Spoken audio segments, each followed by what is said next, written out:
Hello, everyone. Happy 2026, wherever you are. I am Helen Walters. I'm the head of media and curation at TED.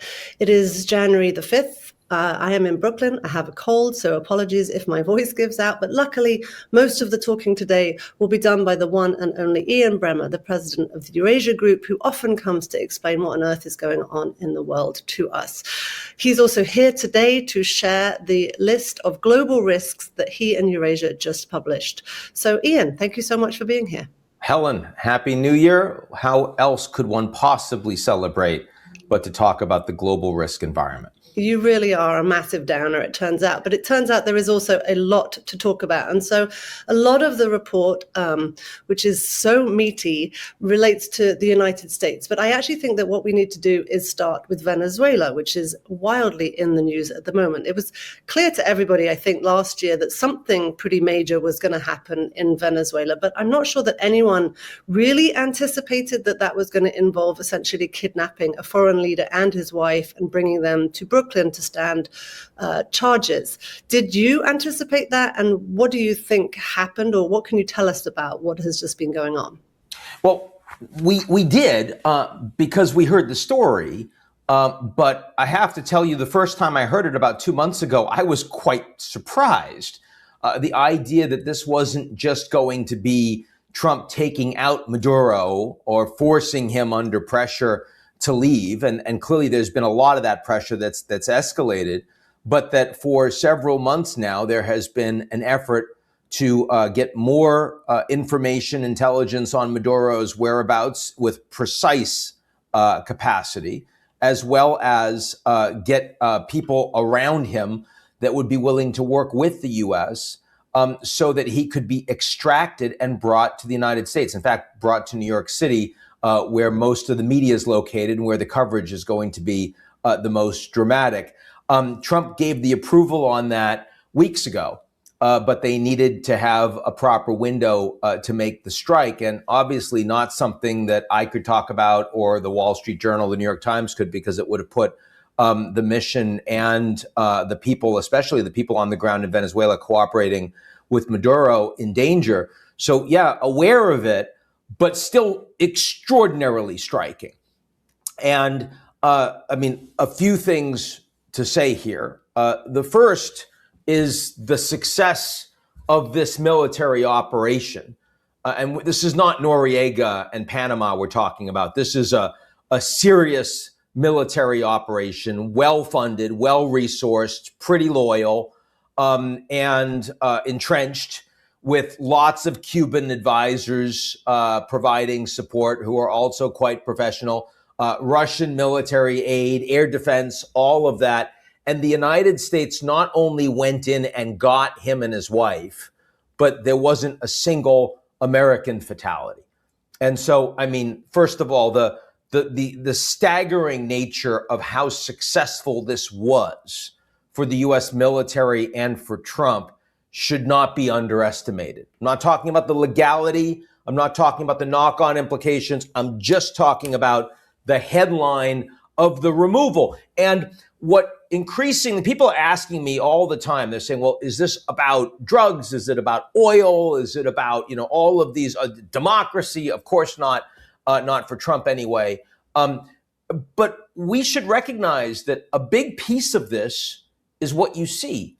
It's about removing Maduro. Trump wanted Maduro out. He was having this discussion with a small group of top advisors, Stephen Miller, the deputy chief of staff, Marco Rubio, Secretary of State and National Security Advisor, dual-hatted, and John Ratcliffe, director of the CIA, were the core participants in driving this decision. And they had come to the decision that anything would be better than Maduro, literally anything. Chaos would be better than Maduro. A new military government would be better than Maduro, anything. And that was the basis of making this decision, especially as Nicolas Maduro was taunting Trump. He was not willing to take, sort of the brass ring and the golden visa and travel to Turkey and live out his days quietly but out of power. He was doing the Trump dance and basically saying, I dare you, you're not going to take me out. And Trump was enraged by that. And so a big piece of what Trump was trying to accomplish, he has accomplished. He has removed Maduro. He has brought him to the United States. He has brought him to New York. He is going to face justice, and that will play out over months with positive headlines showing Trump, you don't mess with me. I took you out. And I think we need to start with that because, for Trump, a big part of the story begins and ends there.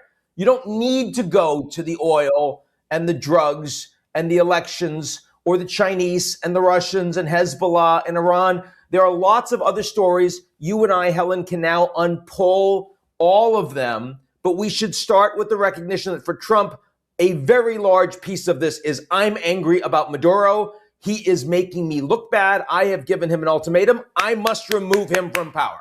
Period. End of story. So the problem, of course, is you say that it doesn't end there. And the reality is that now the US is more involved in Venezuela than ever before.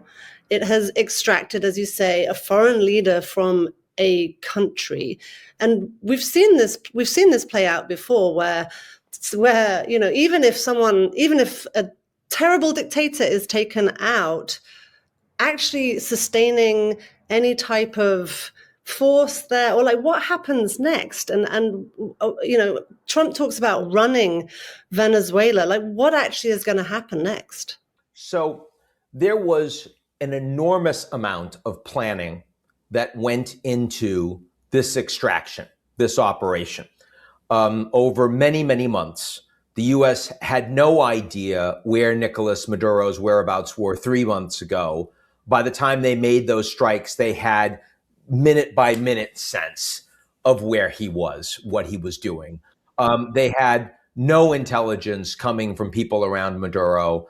By the time they made the strikes, they had many people that were fully compromised and providing information to the U.S. So the military plan was extremely well done in terms of strategy, and it was also exceptionally well executed. I mean, Putin wishes he could have pulled something like that off in Ukraine, and of course, he couldn't. But, Helen, there is no planning around what governance is going to look like now in Venezuela. And when you heard Trump say, well, now we're running Venezuela, I think that statement was surprising to Marco Rubio, because there's no plan for the United States to run Venezuela, not at all. And this is not regime change. This is regime roulette. You have taken out Maduro, and now there's somebody new in charge that the Americans don't have a relationship with, have no reason to believe is a friendly, have no history in dealing with or engaging with, right? I mean, it could be, and a whole bunch of, and the U.S. does not consider her to be a criminal, but many of the people around her are criminals, do have bounties on their heads, and they're still there. So the plan, to the extent that there's a plan, the plan is that the United States has just shown that if you don't do what America wants, and you're a really weak little country, the costs will be enormous. Trump has made that very clear with Nicolas Maduro and has shocked many around the world, allies and adversaries. The Chinese government said they were shocked. I've never seen a Chinese public statement from a top diplomat in response to a U.S. decision that says we're shocked. And keep in mind, there was a senior Chinese delegation in town in Caracas that had just met with Maduro hours before. And then Trump didn't stop Trump from launching the military raid. And he didn't tell the Chinese, he didn't give them a heads up, right? So they were shocked. So that's what has just played out.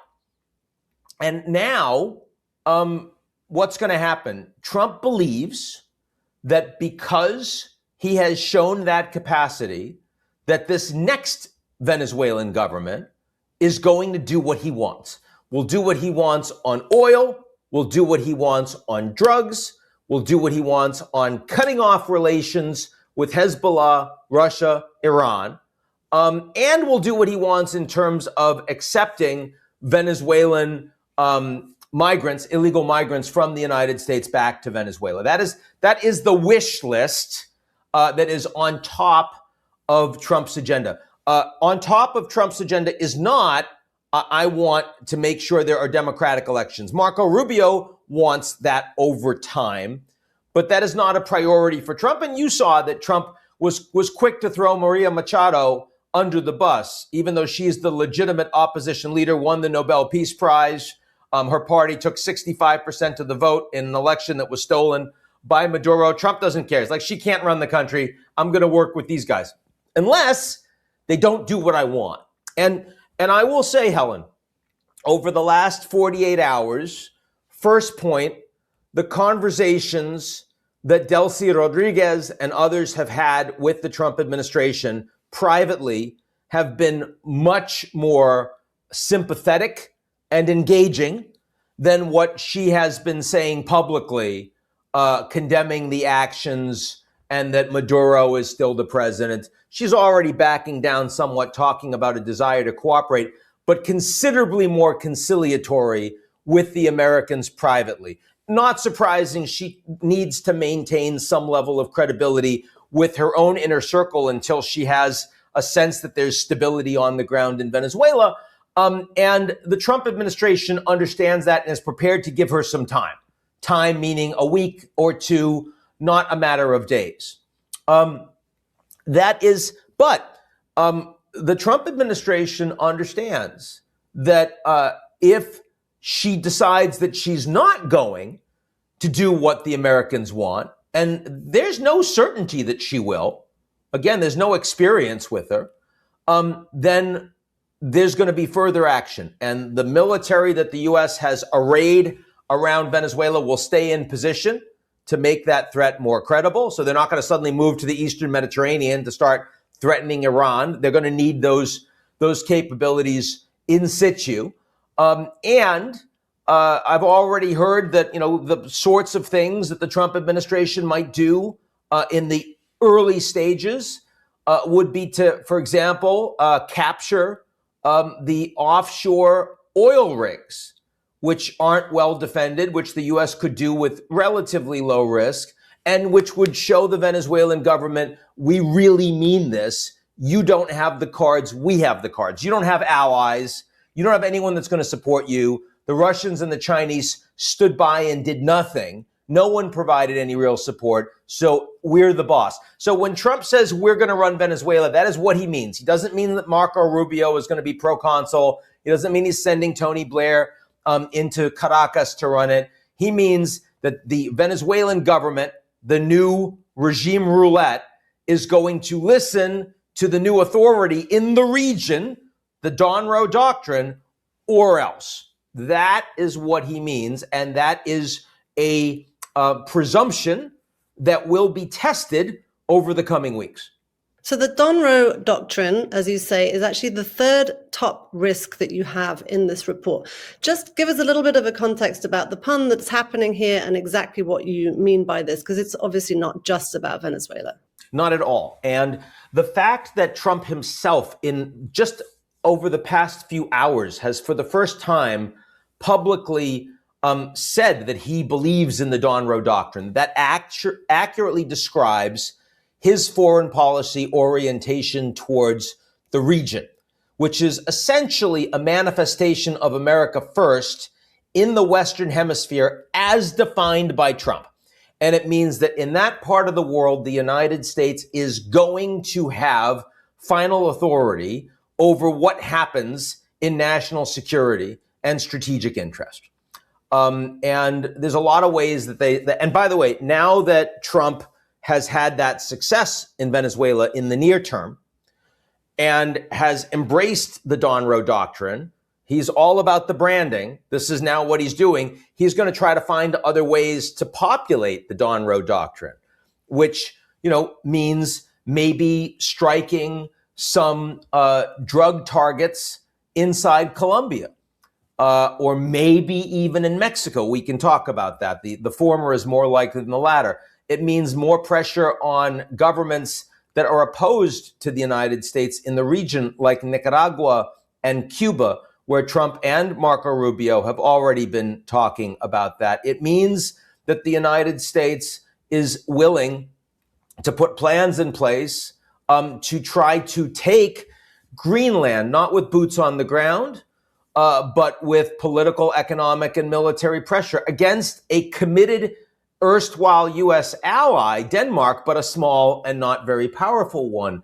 And let's also recognize that last year, if you and I had been talking in January, and actually, Helen, you and I were talking in January last year, we were talking a lot more about tariffs. The principal U.S. tool to project power in Trump's hands was his tariff man.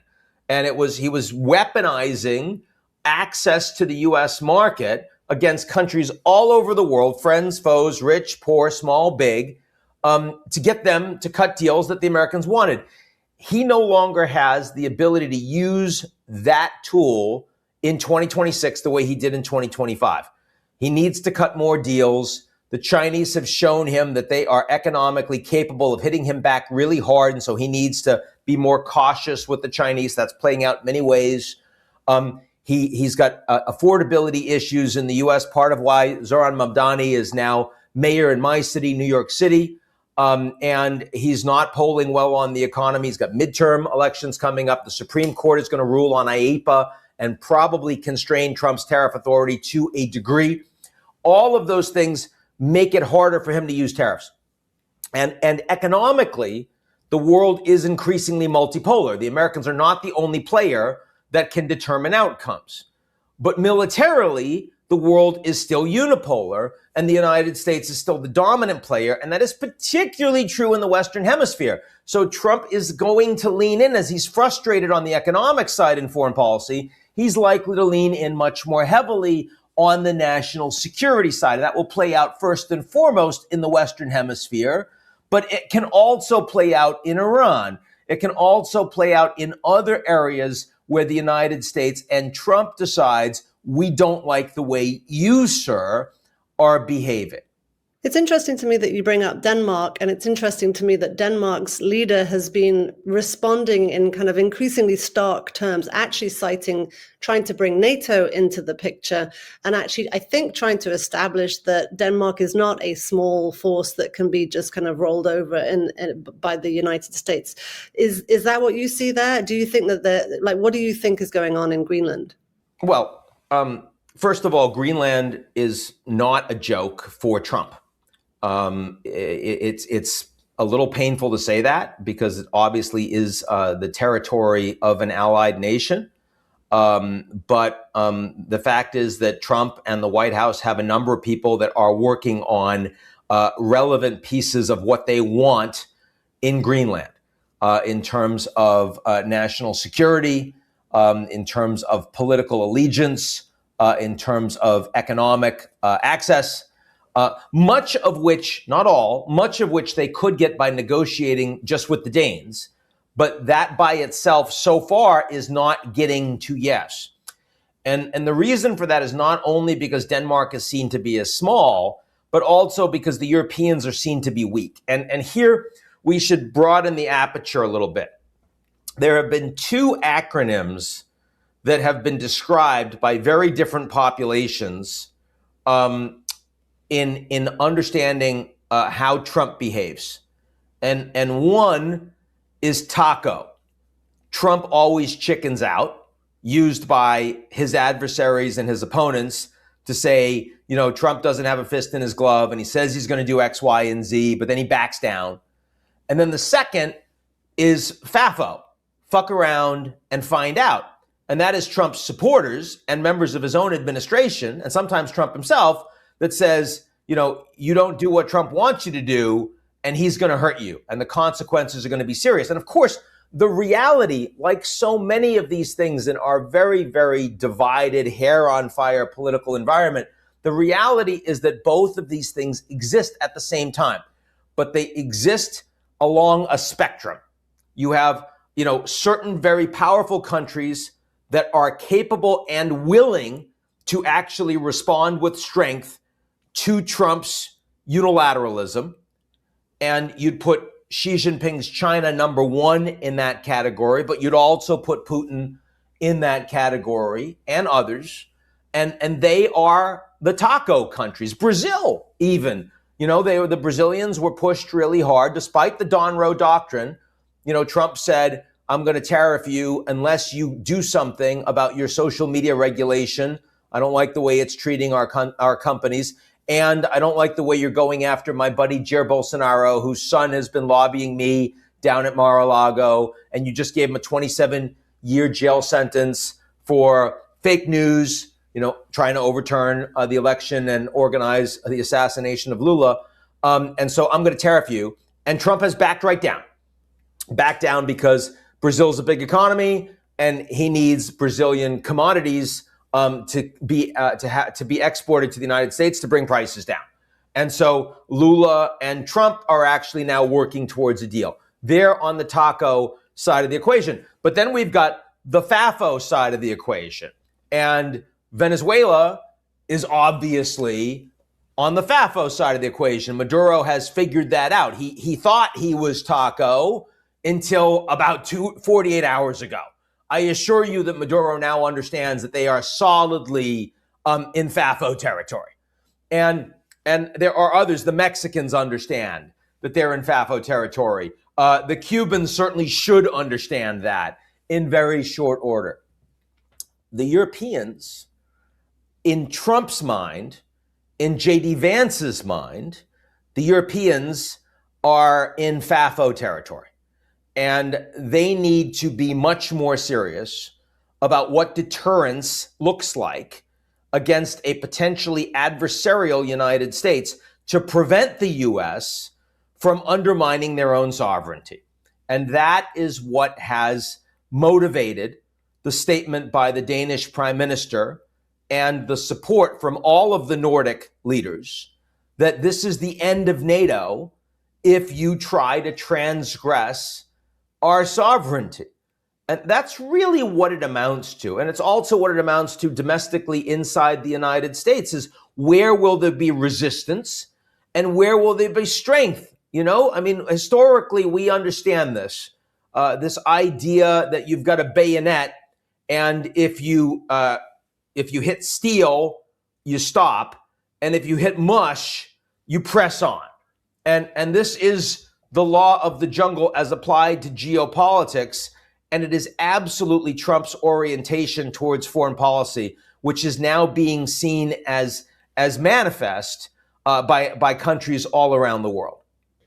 So to get back to the risks report for a moment. So in the report, you wrote that 2026 is a tipping point year. And actually the very first risk that you cite is about America, is the fact that the world's most powerful country is in the throes of a political revolution. But I actually want to skip to a phrase that you have later on in the report, which talks about America being in its own late Gorbachev era. The country is careening towards something, but nobody knows what. And I want you to talk about that because I don't think anyone would actually willingly sign up for a version of Russia's own post-Gorbachev era. So where are we going? Well, you're right, Helen, but lots of people would sign up for a political revolution against the system that they believe is illegitimate and not working for them. And that, of course, is exactly how you got Trump. You and I have talked about that piece before, that Trump is not the cause of the dysfunction in the U.S. political system. He is a symptom, he is a beneficiary, and he is an accelerant, but he's not the cause. And more people that voted for Trump believe that democracy is an important reason to vote than voted against him in 2024. And it's because they thought the political system was so broken and had been weaponized by the Democrats against Trump, leading to his unprecedented 2 impeachments, leading to his unprecedented felony convictions, leading to his sadly precedented near assassination, and that they, as a consequence, had to weaponize the U.S. power ministries, the Department of Justice, the FBI, the IRS, had to politicize the administrative state to ensure that that would never happen again. So we are now in an environment where many, many Americans, and certainly including the president, believe that the principal adversary of the U.S. is not the Russians, not the Chinese, but is inside the country, is the political opposition. So that is what is driving this political revolution. Now, in my lifetime, there have been 3 political revolutions at scale that have had macro impact. The first was Deng Xiaoping's economic revolution, not political, in China. And that was successful. It opened China up to the global market, and it led to 50 years of unprecedented Chinese growth that now shows China to be an erstwhile economic competitor and technological competitor to the United States. No one else is close. Number 2 was Gorbachev's revolution. I was cutting my teeth as a young political scientist as that was going on. That was both an economic and a political revolution. It failed. And as a consequence, the Soviet Union fell apart. But in 1989, 1990, you didn't know if it was going to succeed or fail. You were in the middle of it. And a lot of people were signed up for it. And now we have a political revolution in the United States, not an economic revolution. Trump is driving it. It in 2026 has clearly gone much farther than any observers at the beginning of 2025 believed it would. And the resistance inside the United States has been weaker than any observers at the beginning of 2025 believed it would be. And that's why the political revolution in the US is clearly the top global risk out there. That's not to say the political revolution will be successful, but it is to say that it will proceed. It will become more disruptive, not less, as we move towards midterm elections and 2028. And where we see resistance, where Trump is able to break the system, I believe the consequences will be permanent, at least in part, for the United States and for the global power balance. Do you see any stabilizing force emerging within the US to espouse a different tack? Sure, but it is still early days. So one of the things we did in this report is we took a look at all of the policies that could be seen as supporting a political revolution over the course of 2025. And we characterized them. We developed a methodology, and we looked at them in terms of the impact they had on norms, eroding political norms in the US, and on impacting the checks and balances on the executive. And for those that were actually eroding in a significant way both the checks and balances and the norms, that was the group of activities that you would see as political revolution. Those that just erode norms but not the checks and balances are norm breaking but not system breaking. And those that neither erode norms nor checks, a lot of them make headlines because people's hair is on fire on the politics, and so orange man bad, and so everything is horrible. But in reality, those are things we shouldn't be paying attention to. So we did all of that, and we put it on a 2x2 graph. And if you just look at the acts that were taken that really truly erode norms and checks and balances over the last year, agency shutdowns, IEEPA tariffs, National Guard deployments, Act Blue investigation, firing independent commissioners, news organization lawsuits, law firm sanctions, pocket rescissions, Lisa Cook firing, university grant freezes, Comey and James prosecutions, on and on and on. I mean, this is unprecedented in the first year. Now, not all of those efforts have been successful. It's like you throw a lot at the wall and you see what sticks, and then you keep going when you don't see resistance. Some of these things have been prevented. Some of these things are still to be determined. Some of them have been successful by Trump. I would say that the places where you see successful resistance, number one, the courts. The Supreme Court has not been willing to rule on all things, and certainly is slower in response, and the courts in general, than Trump's ability to challenge. And we certainly see that with actions, most recent actions, for example, in Venezuela. But there have been many areas where the courts have shown that they continue to be independent, that the jury system, of course, continues to be independent and randomized from American citizens, and the Supreme Court itself is independent and acts as a check on the president, including as a check on the president's inability to run for a third term. The military, despite the politicization of the top of the military, despite the removal of many of the inspectors general, I would say that the solid senior core of military professionals are loyal to the Constitution and the country and not loyal to the president individually, and that really matters. The federal system in the U.S., the fact that the U.S. is still has states, and that those are red and blue states, and those are governed by people that are much more technocratic in orientation, mayors as well, than their colleagues in the House and Senate. And they have control over a lot of policy decisions that matter for the U.S. domestically, including the way elections are conducted in the U.S., midterms coming up, and federal, and presidential. So for all of those reasons, there are checks. And if you made me bet today, I would say I believe that Trump's political revolution will fail. But I do not have a strong level of confidence in that call at this point. It's moving quickly. I have a strong level of confidence that Trump's political revolution will continue and that things are going to break before we determine that outcome. And that it's also unsustainable, that it's quite likely that we will experience some kind of constitutional or near constitutional crisis or crises well before we get to 2028.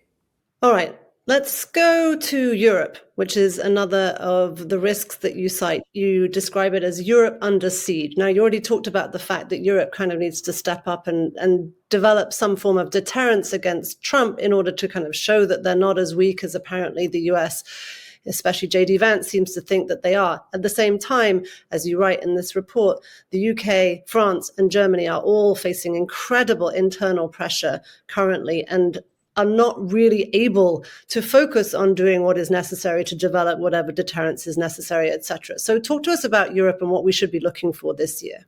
Yeah, I mean, the Europeans have basically made a bet that the world was going to continue with an exceptionalist, indispensable America that would promote free trade and collective security, and that the transatlantic relationship would be critical for the U.S. They made that bet. They've made it for decades. That was a bad bet.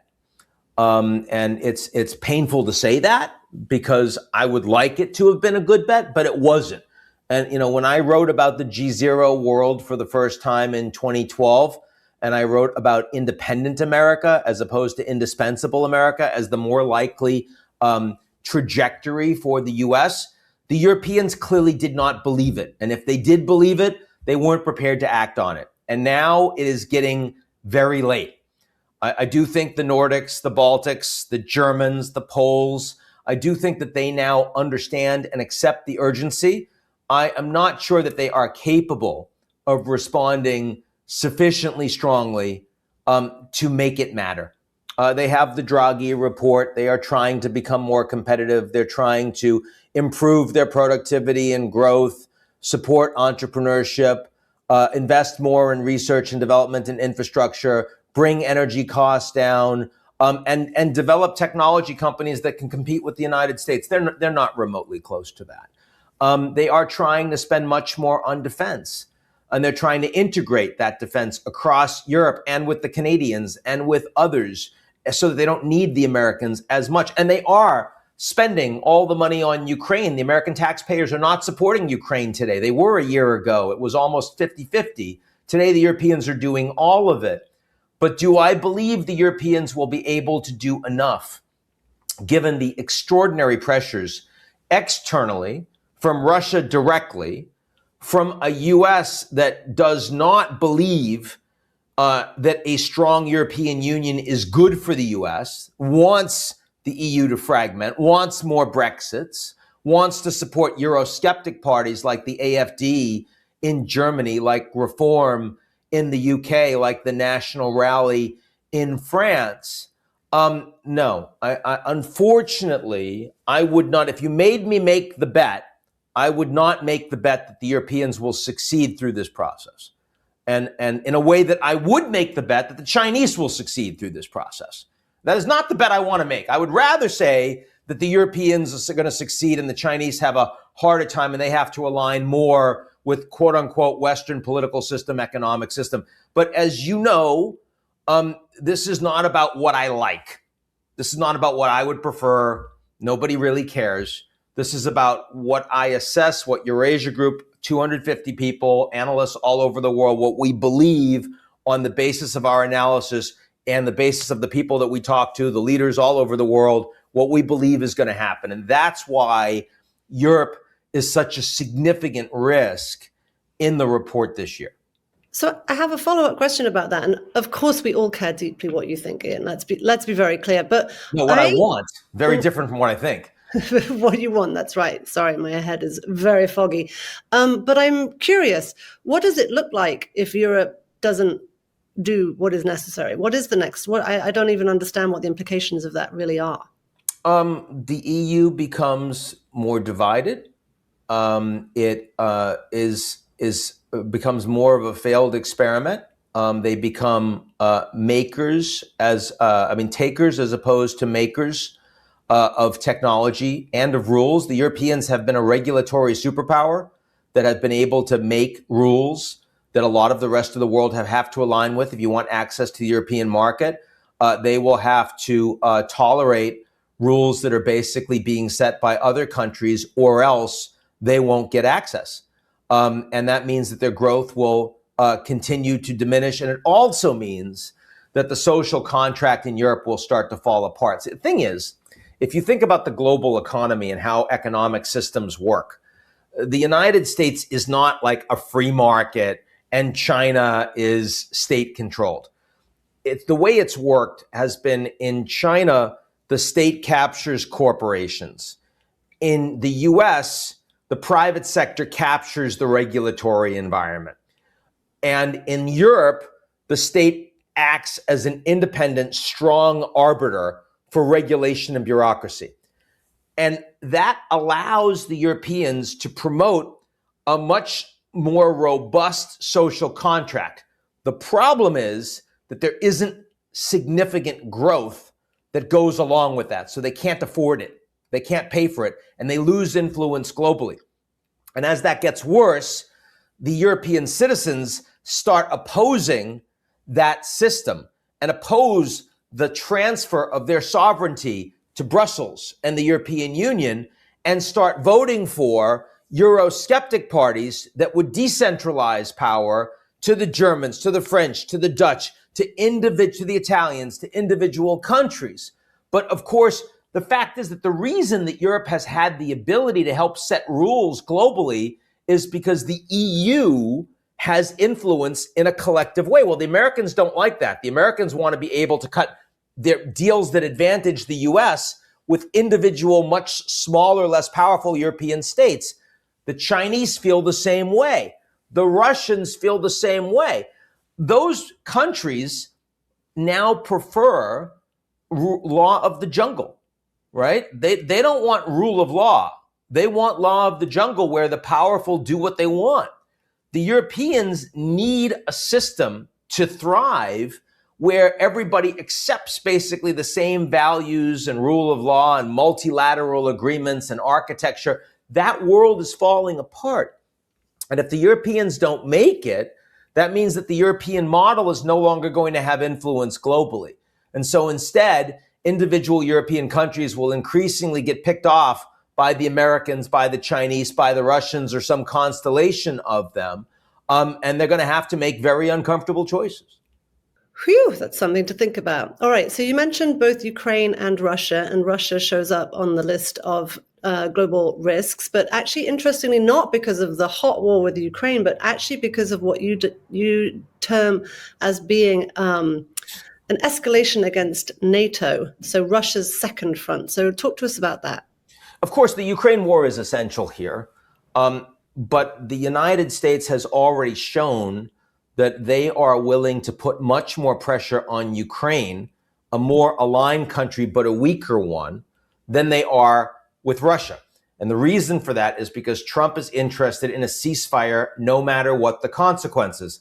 And if that's all you care about, then it's easier to press the Ukrainians to get them to capitulate. And Trump has had success in his policy of doing that, where his effort to put pressure on Russia, which has not been as nearly as strong, has led the Russians to say, not going to bother, not going to help you, not doing a ceasefire. Now, the Russians are losing a lot of men fighting Ukraine, and their economy is increasingly in structural trouble.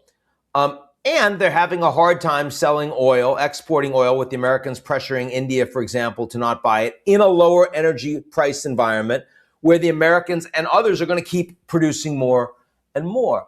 So the Russians understand that they need to get the Europeans to stop doing this. And they think the best way to accomplish that is to make this costly for the Europeans, who are right now shouldering the entire burden. But not all the Europeans want to, right? The Spaniards are less interested. The Italians are less interested. The Serbs are less interested. The Hungarians, the Slovaks, a number of European countries in the EU and outside the EU are less interested in providing that support. And so what you see is the Russians more willing to engage in asymmetric attacks into NATO's frontline states. You see the weather balloons going into Lithuania, the drones going into Poland and Romania. You see the Russian ships that are dragging anchor and destroying fiber optic lines. Finland just caught one of them just over the last 72 hours. You see the Russians that are paying using Telegram locals in these countries to engage in vandalism and espionage and attempted destruction and sabotage and even assassinations. And NATO has done very little to respond to that. And what we now see is a group of NATO countries that are starting to say, we can't tolerate this. We have to create a cost for the Russians to engage if the Russians continue to engage in these strikes. In the same way that you have the Nordic states saying there has to be a cost if the US tries to take Greenland, we see these countries saying we need to think about offensive cyber attacks against Russia. We need to do military exercises in areas where the Russians are ill defended to respond to what they're doing against us. We need to scramble our fighter jets when they're coming into our territory. And those risks are escalating. So the likelihood of an accident, the likelihood of a conflict that suddenly becomes greater between the two sides. For the last almost 4 years now, it's going to February next month, it's going to be 4 years of this war. A lot of people see how much damage is being done to Ukraine, of course, and the civilian population. They see the meat grinder that the Russians are throwing their own soldiers into. But they're starting to think that, well, the war doesn't really have so many consequences for other countries around the world. That, I think, is underappreciated. And I think that the pressure that Europe is under, that the Russians well understand, as this war continues to grind on with greater costs for the Ukrainians and the Russians, and both become more risk acceptant, means that the likelihood this spills over into NATO frontline states is going up. And of course, if that happens, that's a much bigger risk than Ukraine losing a little more territory. Because remember, Helen, the way we think about the risks in these reports are threefold. It's likelihood, imminence, and impact. And Russia-Ukraine war inside Ukraine, when the supply chains have already been, sort of moved to avoid the sanctions and moved to avoid the Black Sea and moved to avoid Russian energy gas transport into Europe, those risks have been mitigated. But the risk of NATO frontline states being involved in conflict with Russia, that is not the case at all. So that's becoming a more significant risk, even though this year it's only barely in the top five, but it is significant. Yeah, it's interesting to me, the rise of the strong man and kind of people making these gestures that who knows where they end up, right? It makes me wonder about Taiwan. I don't think that you really mentioned that in this risks report, but what do you Right. think is happening there right now?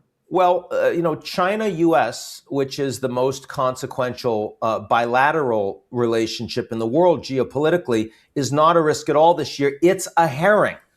And that means that, Trump understanding that the Chinese are capable and willing in causing real damage to the US and taking damage and not bending the knee has meant that Trump has had to focus on how to stabilize that relationship, and looking forward to his trip to China to meet with Xi Jinping in April, and a reciprocal trip by the Chinese to the US later in the year. And he's been willing to listen to lobbyists like Jensen Huang from NVIDIA to provide the H200 advanced AI chips to the Chinese, which has been a significant choke point that the Americans have had an advantage over the Chinese on, because they're concerned about the choke point the Chinese have on the US on critical minerals, rare earths, and related supply chain.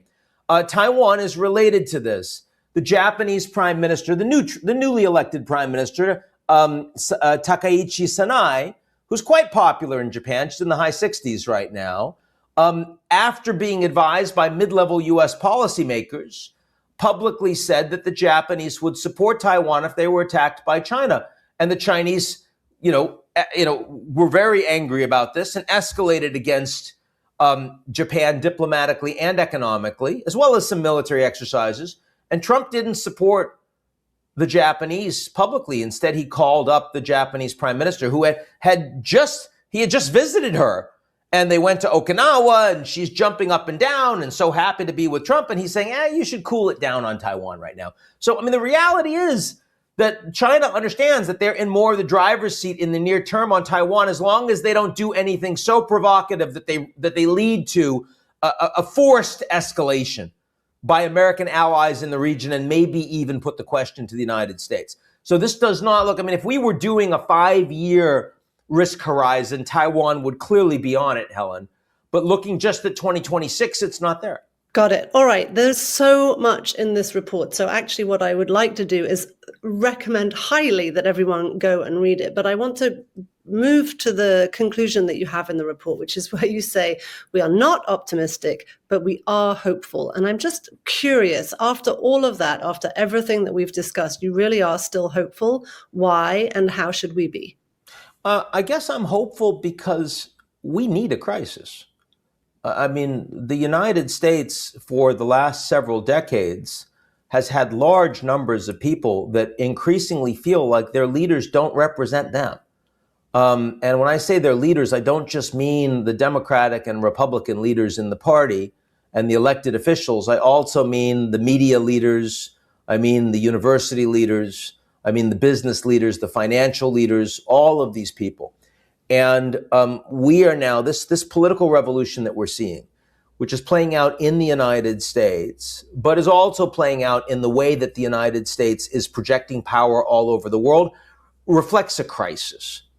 And I don't know what the outcome of that crisis will be, but I'll tell you that the crisis is not just being driven top down.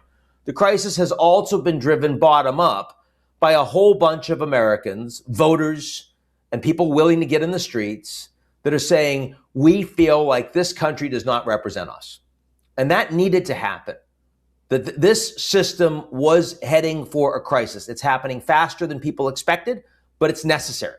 And in that crisis, the seeds of opportunity to create something that better reflects the interests of the American people and perhaps better aligns the United States with the rest of the world as it has changed, not the 1945 environment, but the 2026, the 2030 environment becomes much more plausible. And it's happening at a time that we are developing the tools, including most importantly, the AI tools, that will afford individual citizens extraordinary opportunities if they're used for good. And I know you agree with this. Our friend Chris Anderson agrees with this. So much of what TED is about trying to deploy these technologies in times of uncertainty to do more for the people around us. The necessity, the urgency is there. We just have to seize it. And you know me well enough to understand that if I have an opportunity to share my ideas on what that means to people around me and people around the world, I'm going to do that. Of course, I'm hopeful. You can't be optimistic looking at where the present trajectories are, but pessimism, is not hopelessness. And as long as the agency is in the hands of human beings and the tools that we have to deploy, then I think that we have to be hopeful. Can't think of a better message to send us out with. Thank you so much for your time, Ian. Thank you to you and all of your team for this extraordinary report. Recommend that you go and have a look. As I say, you can see it at eurasiagroup.net. Ian, we will, I'm sure, see you soon. But for now, thank you so much again and happy January. Happy January.